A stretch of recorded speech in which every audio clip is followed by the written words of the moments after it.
Welcome back. Now it's time for the Metzeler National Superstock Thousands. And last time out, this man won the championship. Keith, did you think you could win the championship at the start of the year? No, I just said to Birdie I'd come in at the start of the year, expecting to score points and get maybe top tens, but come towards the end of the year, to expect to get on the podium and that, but never expected to win it. Now, you won the Superstock 600s last year, the thousands this year. What are you going to win next year? Well, we don't know yet. I've just left everything in Paul's hands to sort of keep me going for next year, and he said he'll look after me, so, you'll have to speak to him on that behalf of that. What would you like to do? I would like to get on Superbike, but, it's because I haven't that much experience on, in this game, so, we have looked at every possibility, maybe another Superstock, defend the title, and, because we don't want to step up too fast and end up going backwards, so we just want to keep going, take it at our own stride. Now, lastly, you've won the championship now, the pressure's off. Can you just go out and have fun today or what? Yeah, definitely, that's the plan. We're quickest in free P1, so, we'll see how it goes come qualifying and that, but no pressure, and I slept like a baby last night, so it's all good. All right, nice one. Thanks a lot, Keith. Well, I'm going to go and join Jack in the commentary box to find out how Keith and the rest of the boys got on.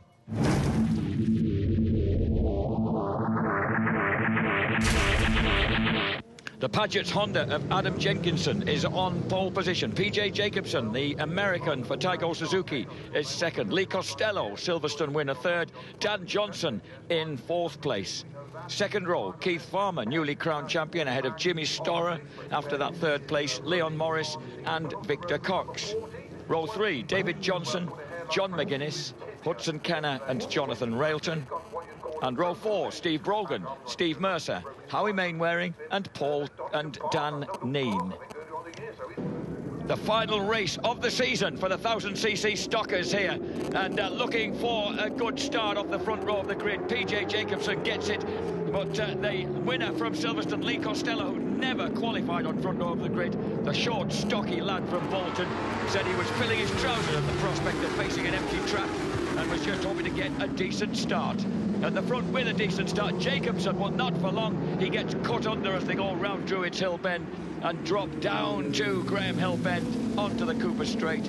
Perfect weather conditions, a bit of a cool breeze, but it looks as if Keith Farmer might have surged to the front. Only briefly, though. Jacobson retakes the lead. Leon Morris has got a terrific start. Jenkinson fourth. Lee Costello fifth. Dan Johnson sixth, and both off the front row, ahead of Cox, McGuinness, who likes this place, and David Johnson. And one lap out of 16, we've got someone off track already. Leon Morris, after that bright start, the number 19 machine of Leon Morris from Stockbridge on the higher base Ducati Coventry Panigale has stopped. So completing the first lap. And the race leader, PJ Jacobson, but not any longer, from Keith Farmer. Adam Jenkinson's there, Costello's there, getting steered tight into Paddock Hill Bend by an aggressive Jenkinson. Farmer, equally aggressive, back to the front. Oh, James Hayden, we've got three aggressive lads at the front here. Yeah, we have indeed, and obviously with Farmer having won the championship, he can just go out and have fun here. But Jacobson very, very keen to get past him. He's having a good look. Then you've got Jenkinson, obviously, and you've got Daniel Johnson as well up there in fifth, so he qualified in the front row. It's a really good start from Daniel Johnson there.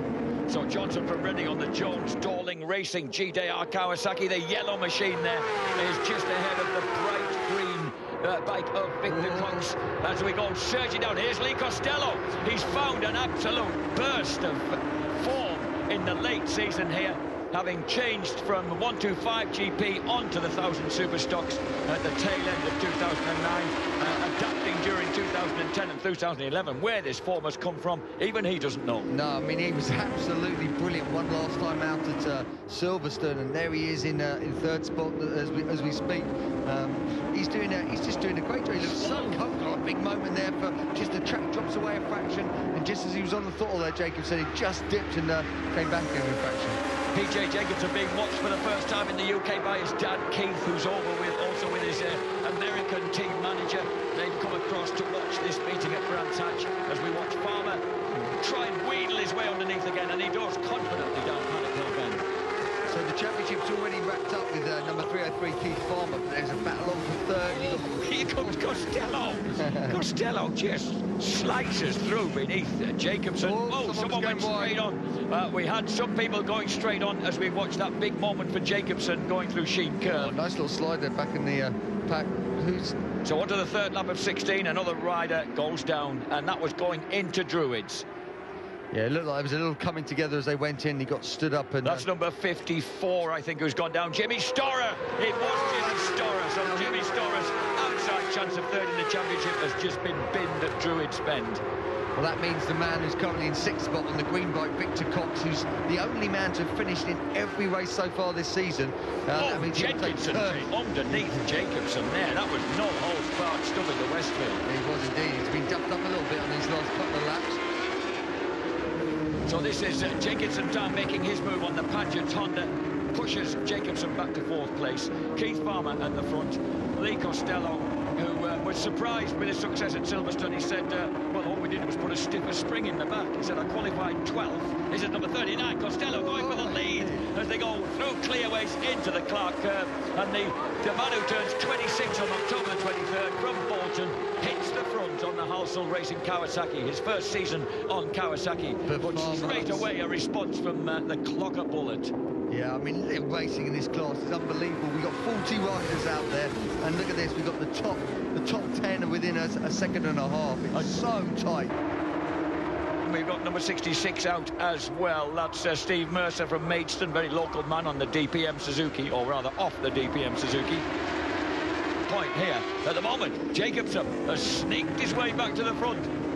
So Jacobson leads it from Adam Jenkinson, not for long. Jenkinson is so strong, it's a Sterling. Unbelievable. Well, he has to be, because that Honda, you watch how, where we get to start finish straight in a sec, you watch how quickly he gets drafted. Look, he's been drafted down that straight. Yep. Jacobson, and he comes down, and you'll probably see Mark Farmer get past him as well. Just doesn't seem to have the legs once they get going here. Look at this.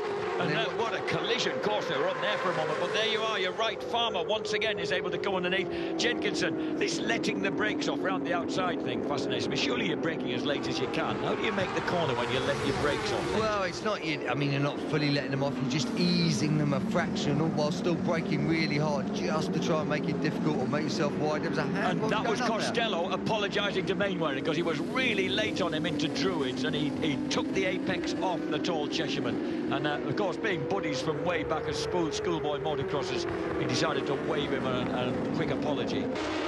Brilliant. Well, all these guys riding at a scalding pace. The lap record, by the way, was set by John Kirkham on his BMW back in 2010, 128.539. They're not matching that pace, but the way that they're beating one another up, passing and repassing, that's hardly surprising. Yeah, I mean, it is quite cold. It looks nice on the on your pictures, but it is cold here, so it's never going to be a lap record breaking day. Howie Mainwaring yesterday showed me, he says he gets a bit of discomfort in his back, and he showed me the x-ray of the two steel rods he's got in, the back that he broke in a motocross accident last year, and tell you what, it looks scary stuff, and they've got to stay in for the rest of his life. Oh, but he had big moment from that was Harry Mainwaring, the man you're talking about. Costello again moves through up Druids Hill, Halewood Hill there into Druids Bend, back to second. Yeah, no, it's going to be dicey old races. I mean, Jacobson doing well, actually. Sometimes it's almost best to be out front. Just try and lead it, just try and see if you can get any advantage, because there's so much fighting going on down the back. Now, look at the fifth bike in your picture. Watch his rear tyre now, starts to come round, starts to come round, and then he shuts, and it bites, and look, he actually gets away with it. He does a very, very good job, because it just compresses there, the bike, you're right on the side of the tyre, and it just pushes it, releases the grip, and, he does well. It was, that was quite a moment. Once again, a bit of bumping and boring going then between Jenkinson and Farmer. Howie Mainwaring through to second place, ahead of Lee Costello. So Costello looking for that inside line as they go through Dingle Dell. Fourth place back in the hands of Keith Farmer, ahead of Adam Jenkinson, Victor Cox and the green Kawasaki. Yeah, he'll look set to, if he stays where he is, if he just finishes, well, he's going to get third anyway. He's got enough ahead with Jimmy Storer crashing out, so he will get third in the championship. And he is the only man, as I say, who's really brilliantly to finish in every single round. Oh! That's coming out of the... That's a nasty position. That's a bad position to fall. Number 57 who's gone down is Cody Nally from the Irishman on the CN Racing Honda. They'll probably red flag. And I think it might have to be red flag, because that really... Oh, and Howie Mainwaring gets the better Jacobson at that point. Mainwaring leads it. The safety car comes out. And the arm goes up there for Lee Costello to indicate to the guys behind him that to hold station. Howie Mainwaring... He hasn't seen it. I don't think he's realised yet, Howie Mainwaring. I don't think he's seen the safety car flag yet. Neither has a couple of people. There's a few overtakes gone off there. They're all going to have to put their hand up and just sort of reshuffle themselves back into position. So the safety car's going to come out. Oh! It's gone down massive high side. Huge high side as they went. Was it Farmer? Or was it Jenkinson? Is it one of the I think it's Jenkinson who's gone down. Adam, having qualified on pole position, Jenkinson... That was massive. Look at the last bike in your picture.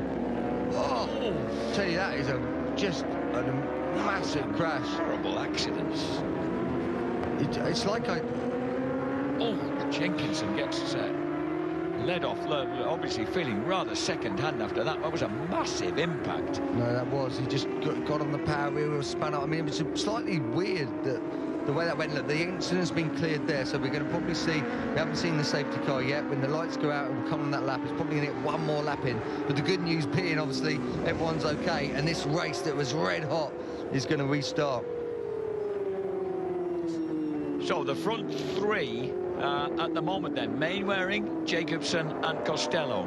So we got BMW, Suzuki and Kawasaki running at the front. Victor Cox fourth is ahead of Keith Farmer in fifth, Jonathan Railton sixth. I mean, I know they haven't caught up to the pace car yet, but I can't believe how much space, you know, there is within the pack. This is what caused the safety. Oh, God. That was a big one. God, it came so far around, just skipping. It was like normally you'd just...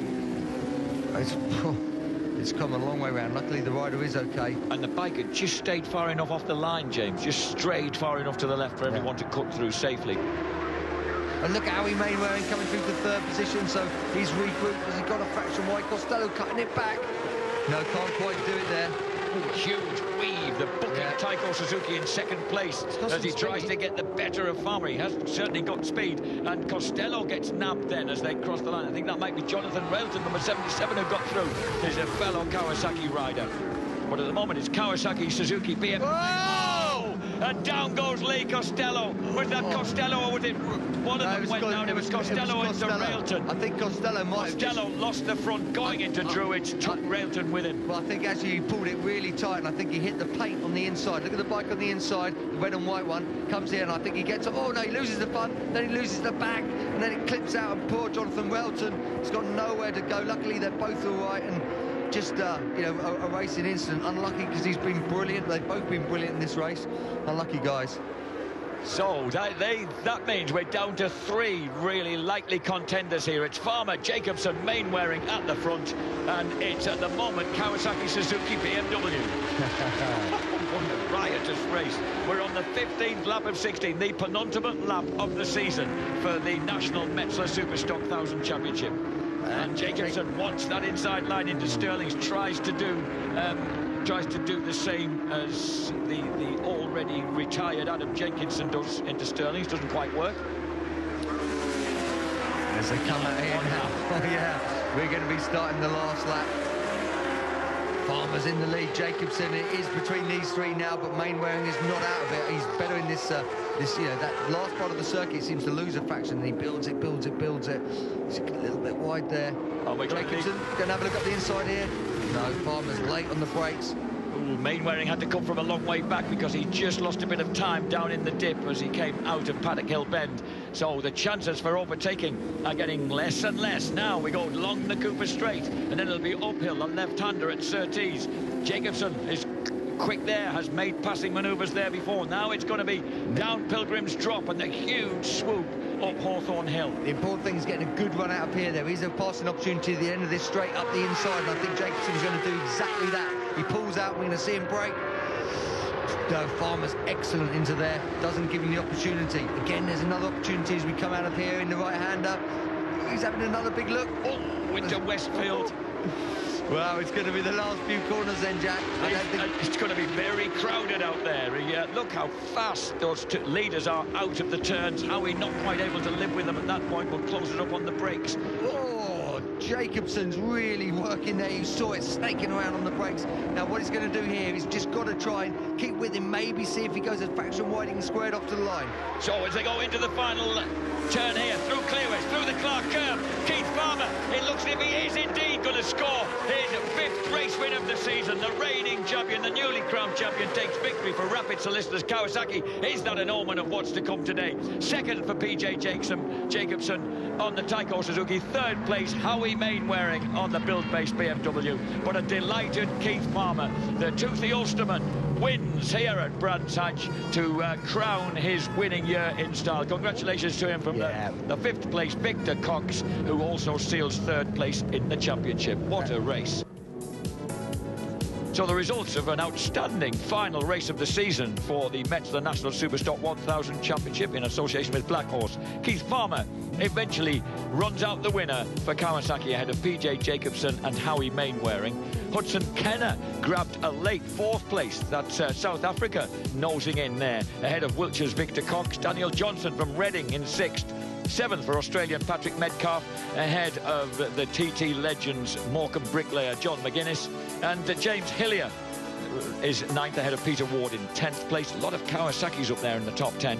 Gary Johnson, Samsung Honda 11th ahead of Dominic Usher, with Jess Traylor Suzuki nabbing some points ahead of Rob McNally and Paul Curran. Outside the point scorers, John O'Howarth, Leon Hunt, Daniel Neen, Dean Harrison and Freddie Pets Aprilia.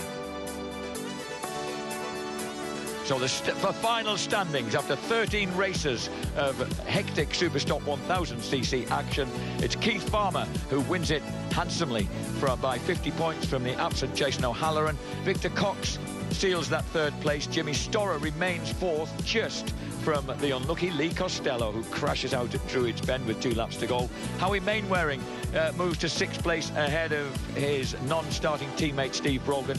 Adam Jenkinson joined 8th with David Johnson. Danny Buchan in 10th place.